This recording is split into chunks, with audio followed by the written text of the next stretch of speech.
L'Iran n'était pas à 2 semaines d'avoir une arme nucléaire fonctionnelle telle que l'a affirmé Donald Trump.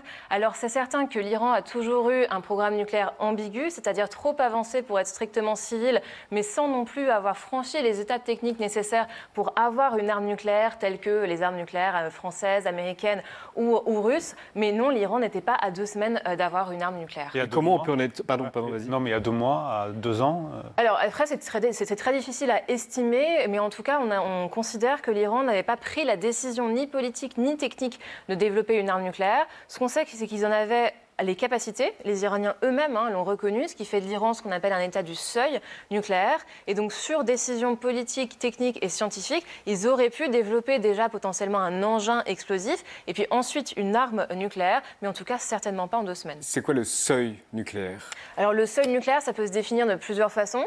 Ça peut surprendre, mais par exemple, le Japon, la Corée du Sud peuvent être aujourd'hui considérés comme des États quasiment du seuil nucléaire. C'est-à-dire qu'en quelques années, si jamais ils prennent justement certaines décisions et qu'ils prennent certaines étapes techniques, ils sont capables d'avoir une arme nucléaire. Oui, même le Japon. Ils savent la faire. Ils savent la faire, ils ont les missiles, ils ont les vecteurs. Ils ont tout.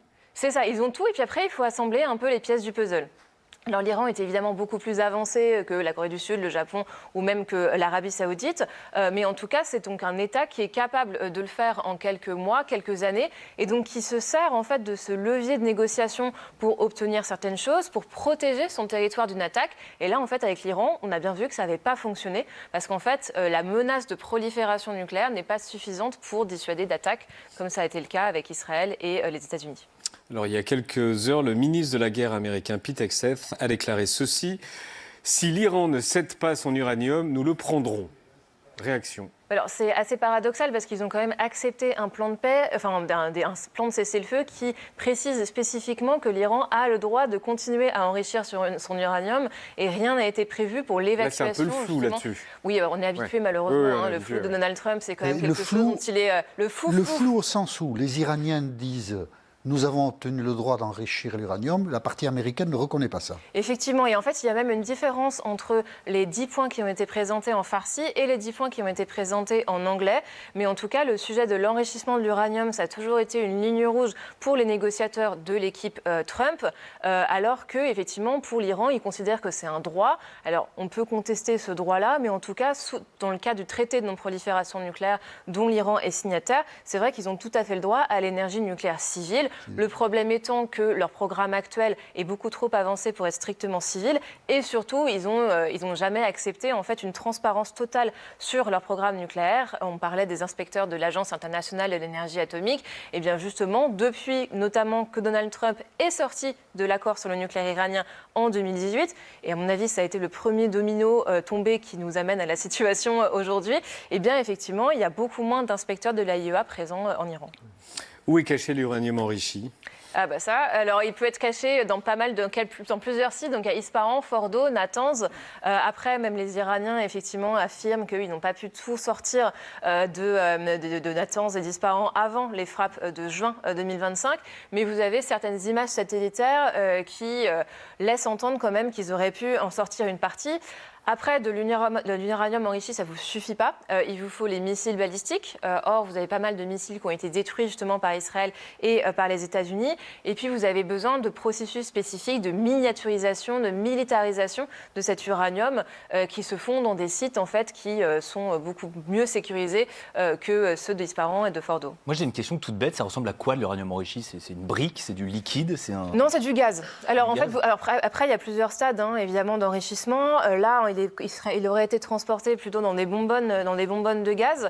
Et puis après, il faut le transformer partiellement en uranium métal. Et donc là, ce sont plutôt des sortes de pastilles en fait, d'uranium avec lesquelles vous allez ensuite pouvoir faire une charge nucléaire. On va regarder 3 cartes. Première carte. Alors d'abord, ce sont les pays qui sont officiellement dotés de l'arme nucléaire. Ils sont en bleu, les États-Unis, le Royaume-Uni, nous, la Chine et la Russie. Ils ont signé le traité de non-prolifération des armes nucléaires, c'est ça? Ouais. D'accord. Seconde carte. Ce sont les pays qui possèdent l'arme nucléaire sans avoir signé le traité de non-prolifération. L'Israël, le Pakistan, l'Inde et la Corée du Nord. Et troisième carte, ceux qui sont intéressés par l'arme nucléaire. De mémoire, je crois qu'il y a l'Arabie Saoudite, la Pologne, l'Iran et la Corée du Sud.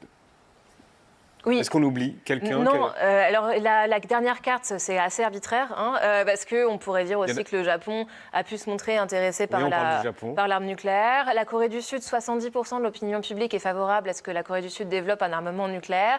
Mais en fait, dans la plupart de ces pays, sauf en Iran et en Corée du Sud, ça vient plutôt d'une ignorance sur le coût en fait, du développement d'une arme nucléaire. Mais ce sont des pays qui ont plusieurs fois signalé effectivement que ça les intéressait. Est-ce qu'il y a d'autres pays qui peuvent lever la main et dire moi aussi j'en veux?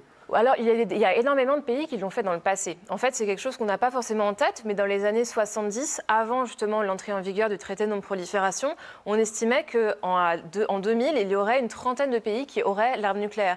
Il y a eu des développements d'armes nucléaires en Suisse, en Suède, en Afrique du Sud, qui a eu un arsenal nucléaire et qui l'a rendu, au Brésil, en Argentine. Et en fait, on s'est rendu compte ensuite que la prolifération était très néfaste pour l'équilibre stratégique.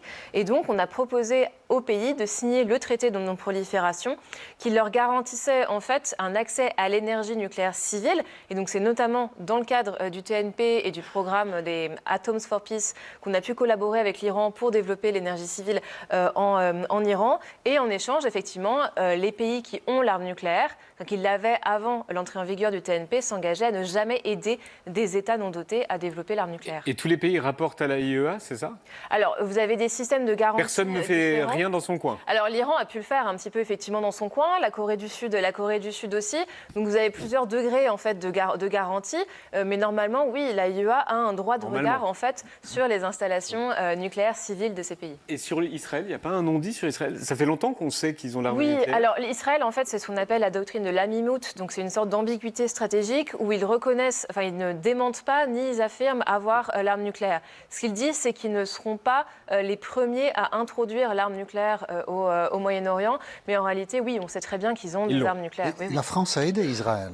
Oui, alors la France a aidé Israël avant justement le traité de non-prolifération. Fin des années 60, on aide Israël à obtenir l'arme atomique. Oui, et ensuite, parce que c'était vu en fait comme une sorte de politique d'indépendance par la France. Et puis, il ne faut pas oublier que la France soutenait très largement Israël à l'époque.